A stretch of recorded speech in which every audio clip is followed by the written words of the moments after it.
welcome to Talk This. It's dangerous to podcast alone. I'm your 5-star curry host, Madelyn. I'm running out of food host, Emma. Thanks for tuning in to this week's show. It's side quest time, and instead of doing my promised games for when it's hot and humid, I'm instead doing games cooking in games cooking. Yeah. And like sort of games food too, but primarily cooking in games. Yeah, in researching, it is like, there's a lot of stuff about food that you can find and read about, but not a whole lot about cooking, which is sort of the state of how things are represented in games. Yeah. Usually, anyway, at this point. Not a lot of cooking, and not a lot of variety in cooking, really. No. Which we'll talk about. This was inspired by a lot of things. This was inspired by the Ratatouille Games Done Quick run. Okay. Where they just did a whole bit the whole time where they said, yes, chef, yes, chef, the whole time. But in that, There's a mini game where Remy Ratatouille makes, like soup and stuff, and it seems to be, like, randomly generated what ingredients go in. So it was, like, 3 onions, a cucumber, and a green blob. Was their soup. A green blob? I think it was maybe supposed to be cauliflower, but... But green? 3 onions, cucumber, like the outside of the cauliflower. Oh, okay. Didn't seem like a very good soup to me, but what do I know? No. And also inspired by it being peak summer produce season, and I feeling like I am in a cooking game that's really about my limited money and how many peaches I can buy. Very good. So, inspired by cooking. Lots of cooking. I don't think I've really played anything that has a lot of cooking lately. There's, like, the implication that you cook things a little bit in Chia, but that's about it. Yeah. So we've talked about some cooking games on the podcast before. We've definitely done Cooking Mama. Yeah, we've done Cooking Mama. Because I remember talking about the... the Bitcoin one. Bitcoin copyright infringement. Illegal Cooking Mama. Nothing like cooking up some Bitcoin. Right, folks? Like, probably realistic to some people. They go home, they just wanted to cook a meal with their mom, and now they have to talk about Bitcoin. So just You're right, Mama's been spending too much time on Facebook cooking Mama. Yeah. Reading the news there. And now she's into Bitcoin. She's into Bitcoin. Aren't we glad that Bitcoin has become, like, less of a news topic? I am.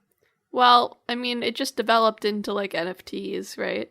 But then NFTs have become less of a news. It's, like, good. The life cycle of this trend here. I hope so. But Cooking Mama is interesting in that, like, it is, like, the cooking game on one hand, but I feel like it's actually a less common genre of food and cooking in games. I think that's kind of like minute to win it category.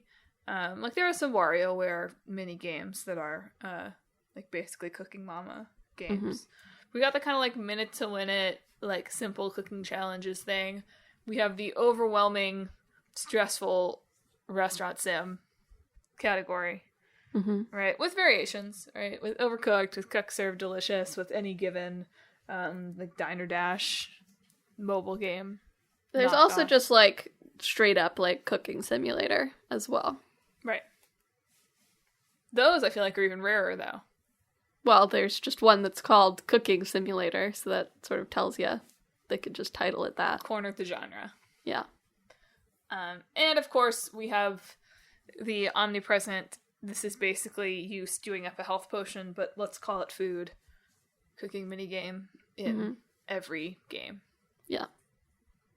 And all of those, you know, you pull up some really interesting stuff about kind of the evolution of how food has been treated in games, I think. And most of those sort of fall into the first two categories, I think. Yeah, there is an article on SeriousEats.com. It was interesting to me that a lot of the actually like in-depth, thoughtful food writing about food in games seem to be on food websites. Yeah, I was surprised websites. by how many food websites actually had thoughts about food in video games. But But anyway, they broke it down into like the variations of food as iconic, strategic, or narrative. So iconic being something like the food in Pac-Man, the dots and the fruit that you pick up and the way those serve as representations that power Pac-Man up. Strategic was just like stat boosting type stuff, right? Yeah. So yeah, you make food and you eat food to sort of change the way that your character can interact. So like when you eat peppers so that you are resistant against cold in Zelda, for example. Or a narrative in which food serves as some sort of storytelling function, which is often just like, if you have a side quest around food, it might not function particularly differently than any other side quest. It's just that it's about food, for example. But you'll still be, going around and talking to people and performing tasks and checking things off a list in that way. And it's amazing to me how food in video games, despite the fact that unbelievable amounts of work goes into making it delicious looking, right? But I think food in games and cooking in games has in many ways divorced itself from what real food and real cooking are and do, in favor of this is a shorthand for this or for that or for this other thing that we're using to teach our players something about the world or be an obvious mechanic or something like that. Yeah. Yeah, Link is just a bottomless pit, for example. Practically all characters are a bottomless pit. And when they're not, I'm annoyed. You have to unlock the bottomless pit in Yakuza. Yeah. Kiryu must learn Vacation how to Kiryu. no longer feel full. Yeah. But that's one thing that's interesting about food in games overall in general, right? Is that food has become very much synonymous with power up, right? And literally food, right? I mean, think of any game that you've played where eating something raises your hit points. Number one, when I eat something, I want to take a nap. Not every tiny little piece of food that I eat, but if I eat like a big meal, if I'm like, yes, I'm gonna eat this like turkey dinner, not that I eat turkey, but whatever, this turkey dinner that's gonna restore all of my hit points, right? It's like, I'm gonna go to sleep now, not be powered up. I'm gonna sleep. Mm-hmm. And then also, in so many games, like how often, think of games where your character eats things, how often do you see that character actually in the act of eating? Or in the act of cooking, really. Even in games that have cooking mini games, like we don't necessarily see you like stirring the pot. It's like you throw everything in, and then there's magically food. Yeah. So it's fascinating to me how if I see an apple in a game, it's like, oh yeah, obviously that's a health item. I don't even have to think about that. It's a health item. It's so separate. Like I don't see my character eating the apple. I don't like see my character washing the apple or taking the sticker off or anything like that. It's totally divorced from being just an icon of this is a health potion, except it's food. Yeah.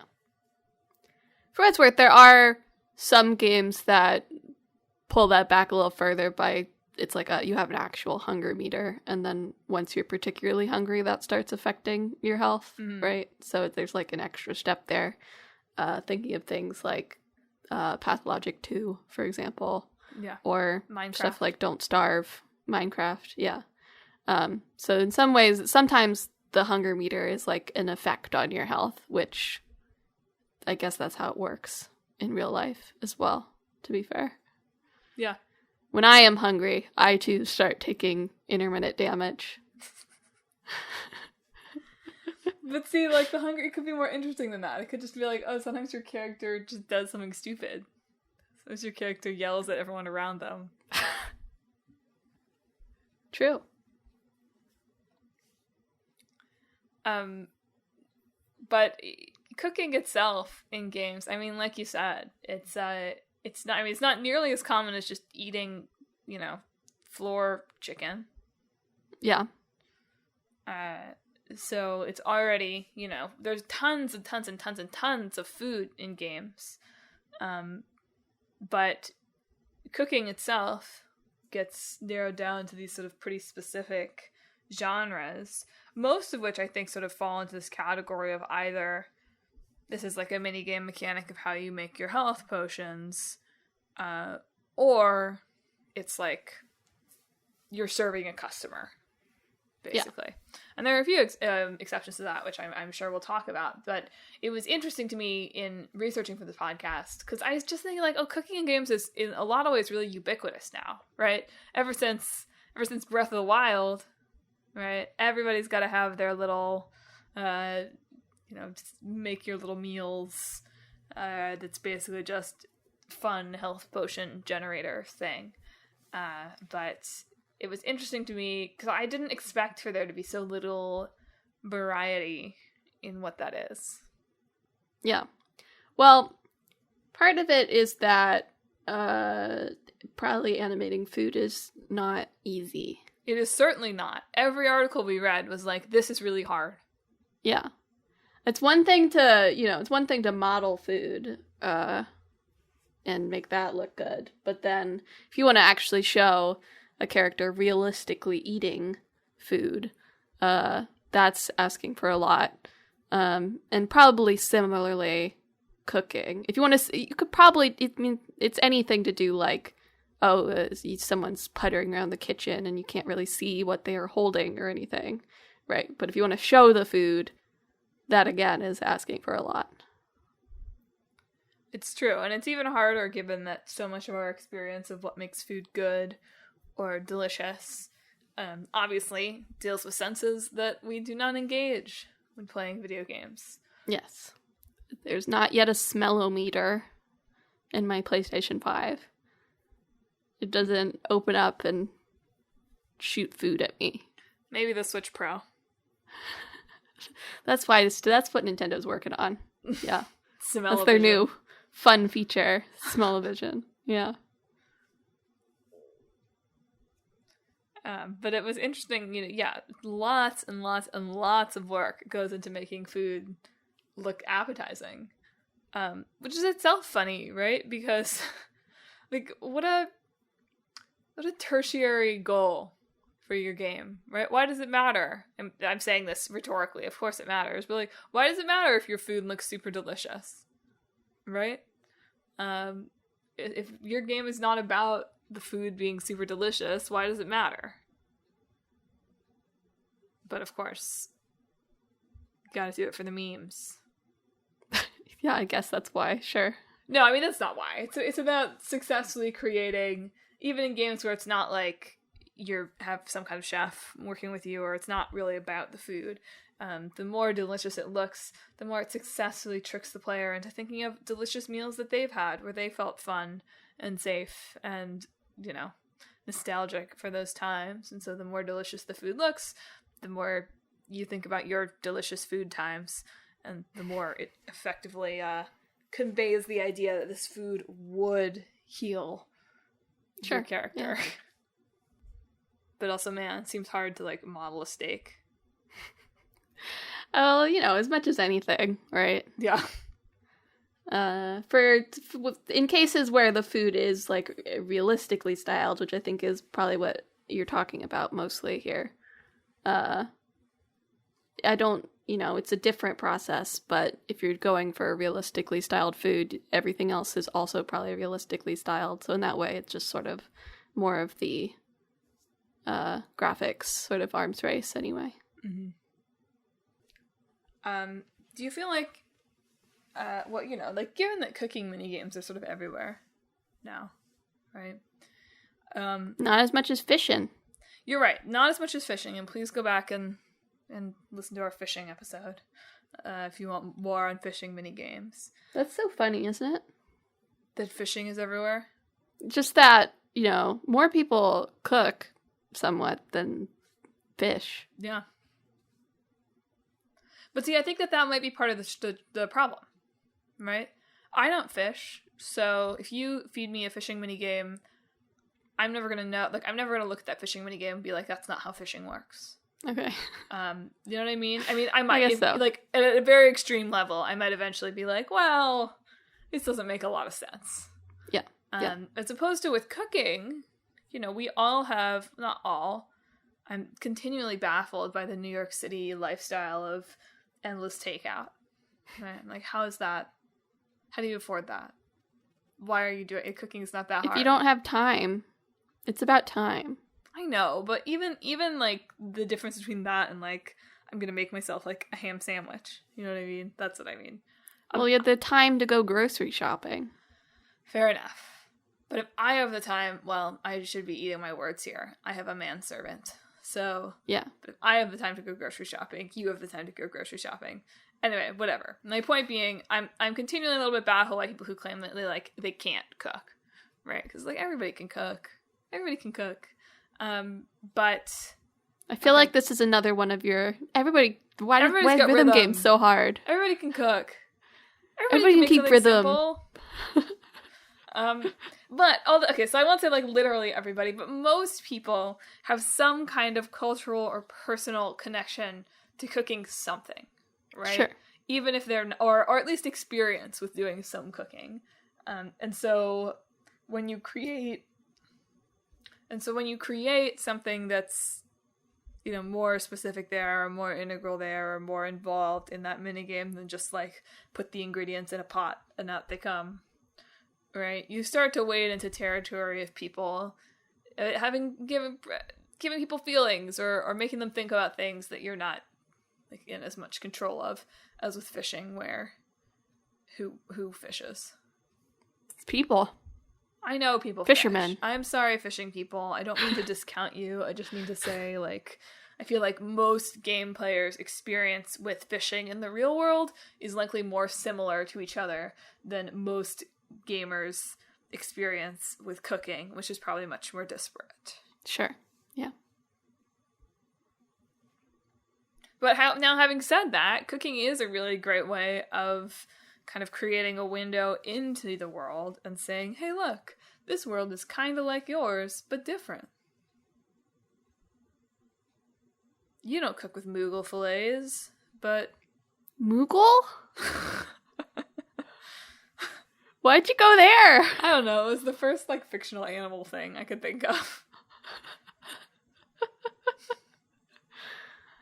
I feel like Monster Hunter is the better example for this. I don't know the names of any of the monsters in Monster Hunter. The monster steak, you know? Okay, yeah, sure.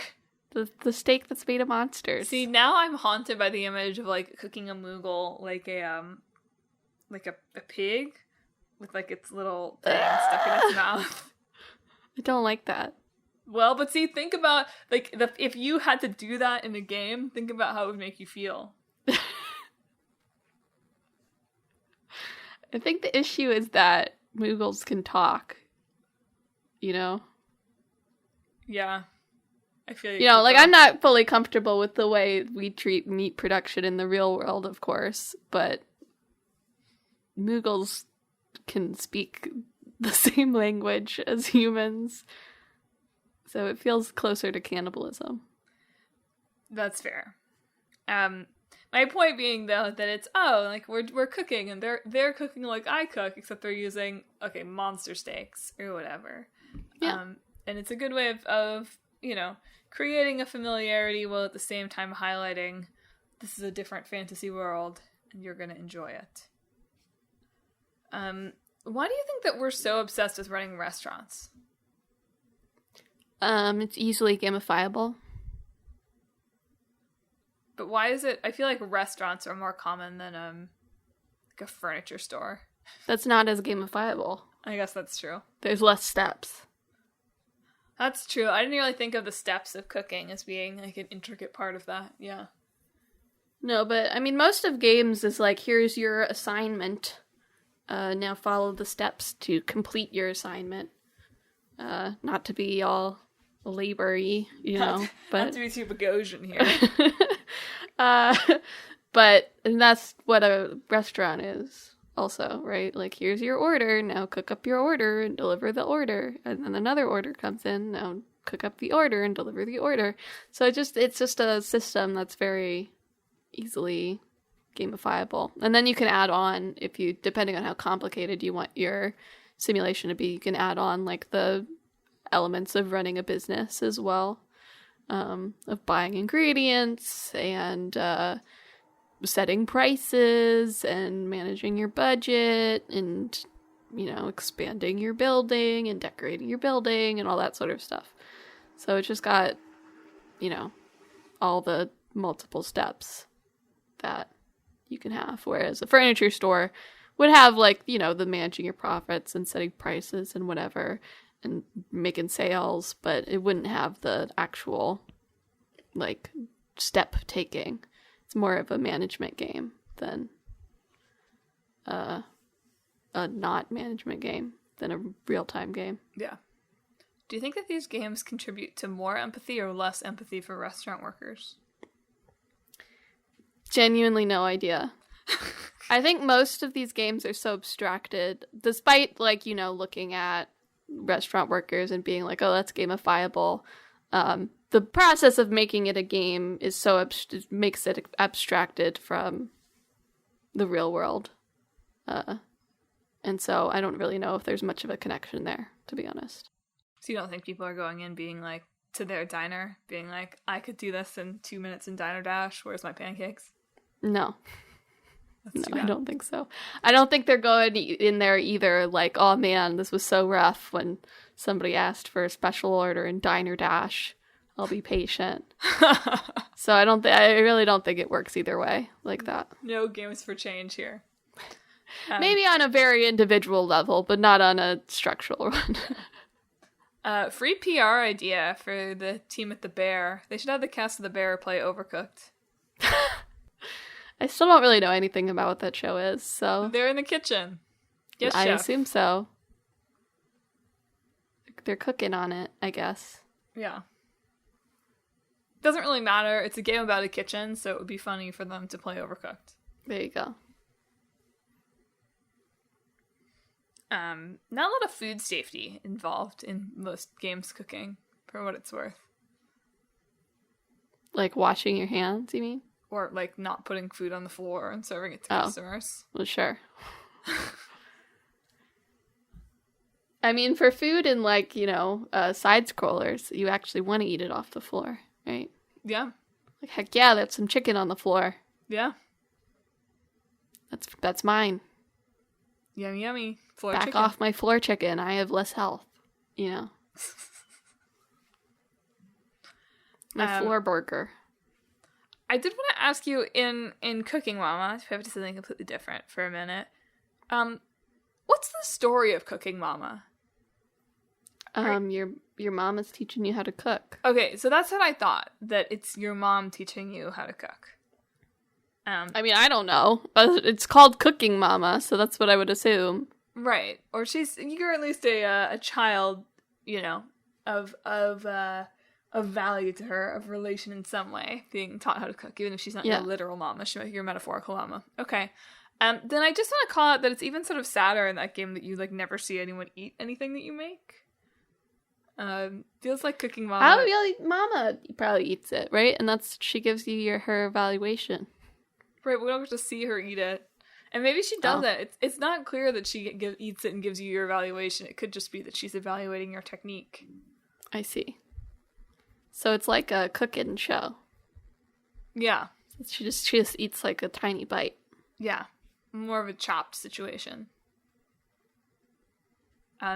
Which, anyway, gets to what I wanted to talk about how, for so many of these games, okay, so in cooking, right, we all the time capture the stress of cooking. And, like, let's be honest, cooking, stressful sometimes. Yeah. Especially if you're I feel like cooking gets easier if you've got, like, 2 or 3 people working on it, because you can kind of divide and conquer. But when you're cooking by yourself and you're trying to do it all in, like, a timely manner, yeah, of course. Cooking, stressful. Working in a restaurant, also, definitely stressful. Right? We've captured that element of cooking. We've done a lot of capturing the, like, aesthetic value of cooking, or at least the visual aesthetic value of cooking, right? We work really hard for our beautiful models of food, capture that Ghibli magic of, I want to eat that energy. I hate that account on Twitter. Is that a thing on Twitter? like anime aesthetic foods. It's always like Ghibli with an awful filter over it and like 60 FPS interpolated. Yeah, we've captured that feeling. But there's so many other things that cooking is about that in, I think, some of the most popular or cooking games gets lost. I think we get a tiny little hair of this in Breath of the Wild.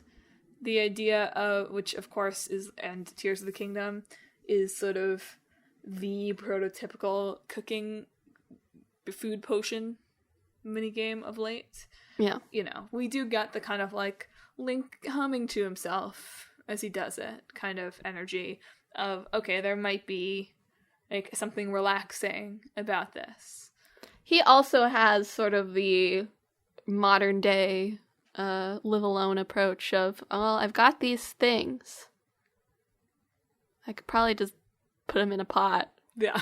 And eat them.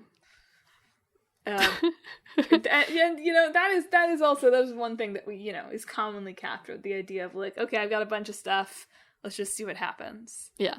And to some extent, although not really in the way that I do this, but the idea of recipe creation is also very forefront in a lot of these games. Now, to no end, really, like the point of the recipe creation is I will eventually stumble upon the invincibility, you know, clafouti or whatever.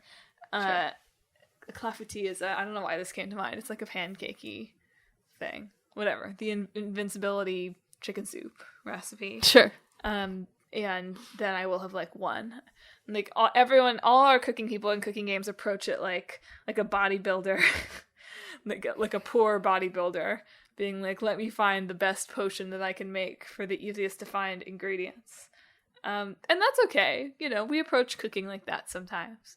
But there's so many other things about making food for yourself or for other people that I think games often don't include because it's really just a fancy health potion mixer and not something that's dug into beyond, yes, we know you like food, so we're going to use food for this. Mm-hmm. Such as? Well, I thought you could talk about Final Fantasy 15. Oh, okay. Give you your Final Fantasy 15, you know, little soapbox here. Yeah. I love my Final Fantasy 15 little soapbox. You know, for all the criticisms you could make of its plot, I do, I feel like I say this every time we talk about 15, but I do really appreciate how much it dedicates itself to, like, the in-between spaces of, like, just living, right? So, you know, you go to a campsite at night and you have Ignis cook something with the ingredients you found throughout the day, and then, you know, part of what makes 15 really charming is just its, like, honestly mind-blowing amount of, like, little animations they've made for different campfires and rest stops and places that you're at, where, like, it's showing you, like, you're leveling up, like, the different skills you've leveled up, and in the background, the characters that are there are just, like, eating or messing around at the campfire or talking about things or just doing whatever. And sort of that, showing that experience of, like, you know, you made the food, you ate the food, and now you're sitting around the campfire together, hanging out in the evening before going to sleep after dinner, right? You don't really see the cooking or eating because that has very fancy food models that I imagine just would not work in that way. But it still captures the idea of, like, eating dinner with your friends, right? Yeah. The act of it. Plus, you know, sometimes you pick up a leaf and Ignis is like, whoa! Aha! I've come up with a new recipe. And I could taste test for ya, says Gladio every single freaking time. But see, I think even that, you know, I've been talking about there's not that much eating, there's not that much seeing the cooking, but even the like, I don't think what I'm even saying here is that, like, every game should suddenly have, like, detailed animations for this stuff. There's just so few of them even suggest it that it's interesting when you come across a game that's like, oh, there's an implication here that they've made this food, like, not just because it's going to give you +2 strength, but because, like, somebody here enjoys cooking, and, you know, these people enjoy sitting around and having a meal together. Yeah. Which is such a huge part of what cooking is in the world. And just, you know, in games, it's like just purely utilitarian, like 90% of the time. There's also obviously a lot of kind of like cultural connection to food, which often I feel like gets sort of like lost in generic fantasy, like I'm cooking something with this world's version of a chicken cooking. Yeah. Well, I feel like the majority of games with cooking systems are somewhat fantasy based. Yeah. I mean, to be fair, I feel like you could say maybe the majority of games are somewhat fantasy based, with including sci-fi and that sort of fantasy bubble. There's not a lot that are like set.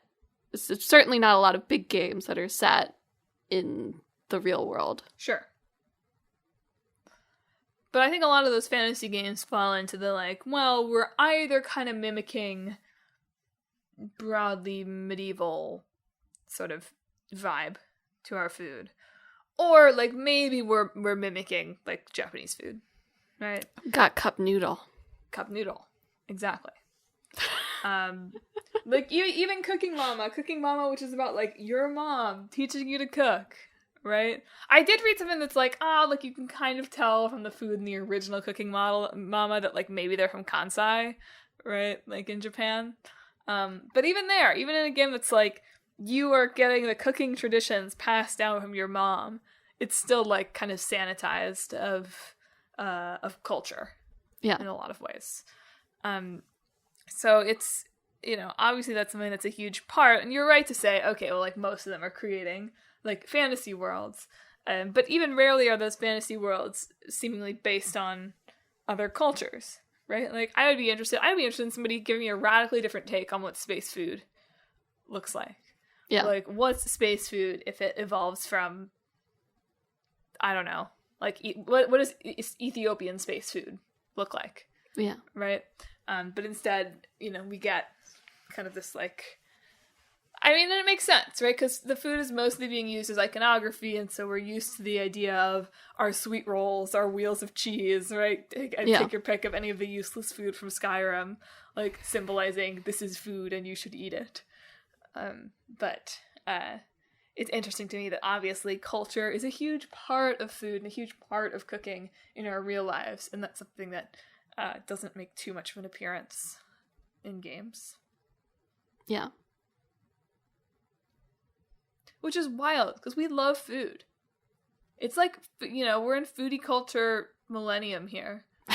Which is why it's so interesting to me that, like, games have more or less continued to iterate on the pick up the cherry in Pac-Man because it's good model for most of those. Well, there is a game called Venba coming out at the end of this month. It's about like a family of South Indian immigrants who moved to Canada in the 80s specifically. So it's a very specific sort of story game here. And it's all about sort of rediscovering cultural recipes and like connecting as a family over those. So there's your cooking game for you. You're right. If you're interested in something a little bit more specific and about cooking as well. I guess I will give Pokemon credit for creating different regional cuisines. In not England, they eat curry. In not Spain, they eat sandwiches. Yeah. And they also eat Pokemon. No, but I mean, way back it used to be you'd like mix the little candies for your Pokemon, right, and raise their stats. Right, yeah. Stats, Berries. Berries, exactly. So I will give Pokemon credit for moving a little bit more toward like you're bonding with your Pokemon, and you do see them eat in those games. So specifically in Sword and Shield, there's like a little like they take a spoonful of curry and eat it animation, if I remember correctly. Yeah. In Scarlet Violet, the animation for after you make the sandwiches is not really. I don't really know what it's supposed to be representing. I think the community has agreed the sandwiches were a step backwards, for what it's worth. Everything I read was like, the sandwiches suck. Well, the minigame is a little bit more complicated. In the curry one, you did stir it. Yeah. You put the ingredients in. It's just stirring, right? You don't cut them up or anything. No, I don't think you cut them up. Well, so with the sandwiches, you stack them. Right. However, unfortunately, if you do try to put the top bread on top of the sandwich, everything will fly away, basically. I feel that. So. Been there. I had Persona 5 Strikers is Japanese food and isn't like rendered or anything too, but there is a cooking system in that as well. And since that's like a road trip game, you do go around to different areas of Japan and pick up like iconic foods from those regions that Joker eats with a friend, decides to learn how to cook, and then when you cook them the first time in your van, there will be like a short little conversation about the food and like people's reactions to it. See, more of that. Less hyper photorealistic food that I can't eat. More of the experience of eating, less of the... Maybe this is what I get. I'm like, oh, foodie culture. No. Like, foodie Instagram culture. So I just want more family around the dining room table games. And less, let's look at this beautiful, shiny pork chop. I do appreciate in Breath of the Wild and Tears of the Kingdom that, like, you know, in contrast to these games that put a focus on like eating it with your friends, Link will just do a little gremlin animation when you eat the food from your menu, like just absolutely shove it down his gullet.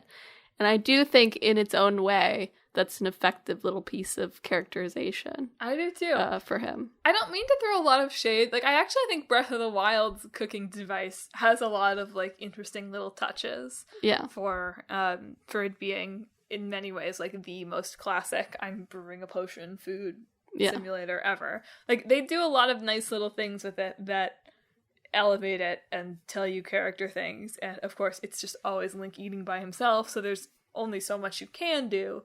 But with that, I think they do a good job. I just think it's unfortunate, or not unfortunate, it's just like something that everyone took that, but didn't necessarily take there are actually some really intentional little character touches here with it that aren't just like gathering all the ingredients and trying to find an interesting recipe.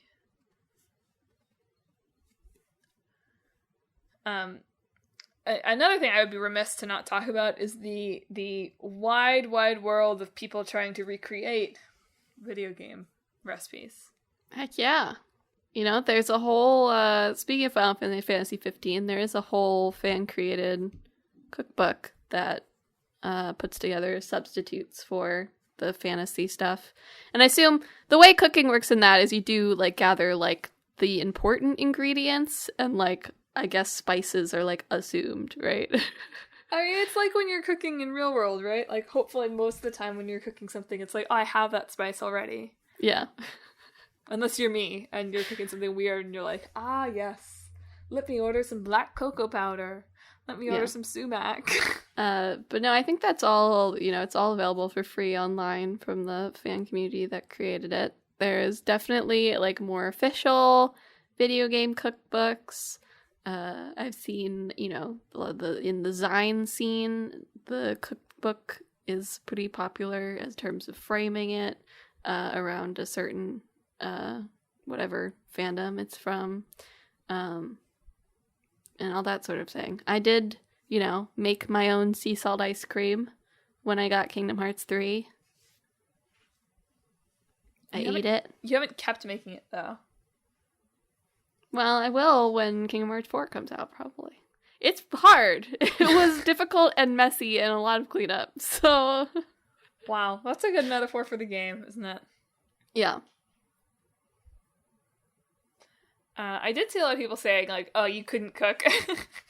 Like, despite reading an article where it was like, oh yeah, like, the dev team, like, tried to cook the recipes outside for Final Fantasy 15 and then use them as models. I then saw a bunch of stuff that was like, puff pastry wouldn't work. That's fair. That's certainly fair. Yeah. But it's fine. Ignis could do it. Yeah. Just because your skills are more skilled are not to the level. We didn't talk about the Kingdom Hearts 3 cooking game. You know what? It really... You feel the stress as Sora cracks an egg. It does provoke that emotional reaction of cooking. Yeah. So, in that way, it's good. It doesn't acknowledge the stress of having a rat on your head. Sora doesn't care. They don't have rats on Destiny Island. He doesn't know. That's good. That's good that he doesn't know he should be afraid. I've not seen Ratatouille, actually. Is he like, oh, there's a rat on my head? It's been, I think I've only seen it once and it's been a long time. I'm sure at first he's like, oh, there's a rat on my head. Okay. I can't imagine it just being like, oh, yeah, rat on my head. But see, that's the difference between Sora and Linguini. Yeah. Sora thinks nothing of being piloted like a mech. I mean, you shared this great article on Uppercut Crit about this that I was like, I love the analysis. Like, you're absolutely right. This is a great way to showcase the, like, late stage Scrooge McDuck capitalism here of, like, child labor being piloted by an enslaved rat, basically. I don't think that was the point of the article, but yeah, sure. I mean, I know. And it's like, it tells you something about Sora. Like, you're right, there are, like, character moments here, but I was like, man. I don't know. I don't think the minigames are great in that, but they're not bad either. They're just basic minigames, so I don't have as strong feelings about it as you do, apparently. I don't mean it to be strong feelings. I'm just like, oh, like, I barely played that at all in the game, so it was fascinating to see. I had to do all of them. My personal brain had to master the cooking. Well, hopefully it translated over to real world cooking knowledge. Do you feel more confident in cracking your eggs? Another little thing. I did, like, the more recent Fire Emblems do have cooking as well, although they're more, I guess, RNG almost in some ways. Like, in Three Houses, there are, like, a couple of students who are good at cooking and a couple of students who are bad at cooking, and I assume that affects your chances, but other than that, it just seems to be, like, RNG of whether you will cook well or badly. Engage takes that a step farther of the, like, each of the characters have, like, shifts at the kitchen. I think there's characters that show up more often, but you could get whoever. And each of these characters do have their own, like, specialties, like things they like cooking. Well, I think actually they have things they like cooking and things they're good at cooking also, which is interesting distinction. I don't fully understand how it works, but it's deeply funny because it is RNG based, but, like, it's a different character cooking it. So sometimes you'll get something great, and sometimes they'll try to poison you, and it'll have an actual negative effect on your stats. Which, I don't know if that's good design for a tactics game, but it is very funny, so I'll let them get away with it, See, between the popularity of, Fire Emblem Three Houses and Onward, and the Breath of the Wild cooking system, I'm surprised that we haven't yet seen more games that are like, yes, it's a recipe creator, where you then sit down and have a little banter with your buddies. I need more games to take the banter with your buddies part. Yeah. Well, other banters with your buddies, Yakuza 7. You go eat at restaurants and they'll have conversations. In that game, though. But yeah. You just ask for banter with your buddies. I'm surprised, actually, that Yakuza 7 does not have a cooking. It's true. game. It does sort of feel like you should be able to cook some things at the homeless camp. Yeah. Like stupid things. Like they can give like cup noodles. Exactly. I think that Yakuza 7 should have been sponsored by cup noodles. They missed an opportunity there. They love their sponsored stuff, so... You're right. Like, wouldn't have even stood out in that game. You're right. Exactly. No, you're right. There are more games that are incorporating food and banter. I just want to see the cooking and the food and banter come together. Yeah. For me, a cooking person who likes to banter. Exactly. One other sort of outside example, I didn't finish Outer Worlds. I started it, but those types of games just don't work for me, honestly. But apparently in Outer Worlds there is like a big subplot of, when you're out on this colony that food production is getting worse and worse, and they're trying to hide it through just increasing the flavor of the foods that they're providing. That's an interesting like aspect of food production and creation that doesn't get brought up often. Like, sometimes you'll have farming to like your own farming to cooking, but not usually on like a big scale of like the food production industry in general. That's true. I didn't think about the fact that pretty much any cooking game or mini game is mostly wholesome. Like, I don't mean everything is like a wholesome game, capital letters, but it's mostly like, well, the worst thing that you're going to do is waste some ingredients into like a mush thing.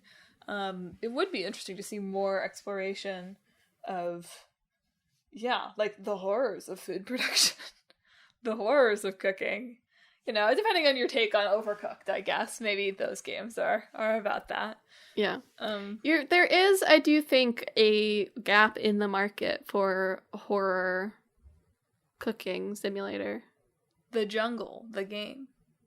I do think I don't know what game it is, but there is a game where you, like, run, like, a Sweeney Todd type shop, at least. But I feel like still there. But the problem we're butting up against is that the game industry has decided that what we want is, like, beautiful food. Right? But it could be beautiful, horrifying food. I know, but then you get the ick factor, right? Like, it's hard to do Sweeney Todd the game with the beautiful food that, image sharing requires. But, I mean, the horror of, like, Hannibal's food does not look like, I know. It just looks like food. That's the horror of it, right? I know. They don't want you to be horrified. Like, they want you to get sucked into the game, Emma. They don't want you to be so horrified. But that's what I'm saying. That's the dearth that's the gap in the market. There's no horror cooking sim. Of course I don't want Overcooked to be like, now you're cooking people. Yeah. But I'm saying a different type of game. Maybe I do. That'll be kind of funny in Overcooked. Overcooked is silly enough that it probably could get away with like a cannibal level. Okay, whatever. In any other cooking simulator where you just cook and whatever. I don't want that, obviously. They shouldn't be cooking people in Final Fantasy 15. But like that's what I'm saying. There's like a gap there that it does feel like food is very like you can use that as imagery for very horrible things, Yeah. And I feel like that has not been used in games. Well, because we're having to fight. We're fighting Pac-Man. Every time food comes up in the game, you're fighting the legacy of Pac-Man, which is food good. So let's see some food bad. Food complex. There is, of course, of going into that, there is, of course, getting into like fat-phobic territory, which is, considering how games are written right now, is probably where they would take it upon a first try, which don't do that. That's not what I mean. Yeah. By we want horror. Food evil. Sure, yeah. Kind of. Food ominous. Yes, ominous food is what I want. Yeah. Food spooky.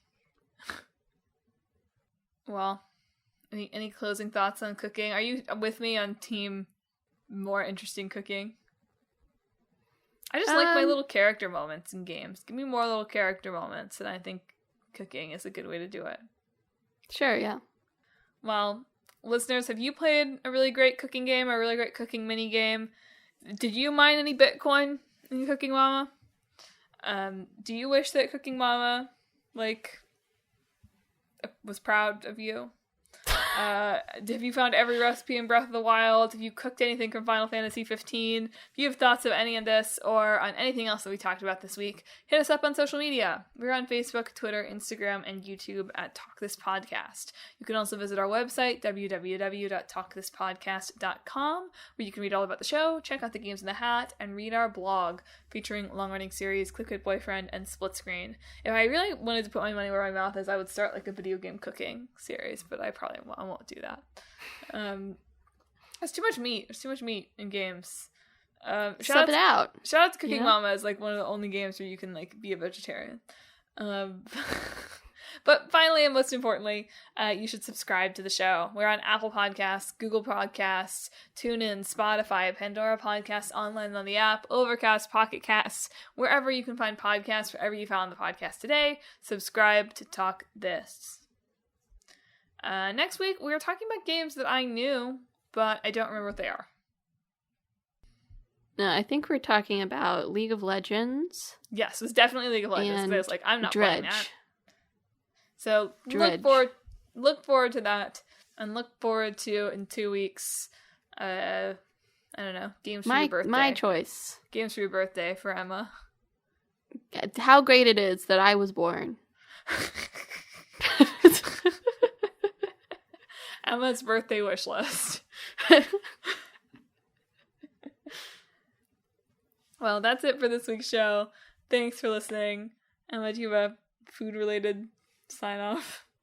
This week, I hope that you don't burn anything.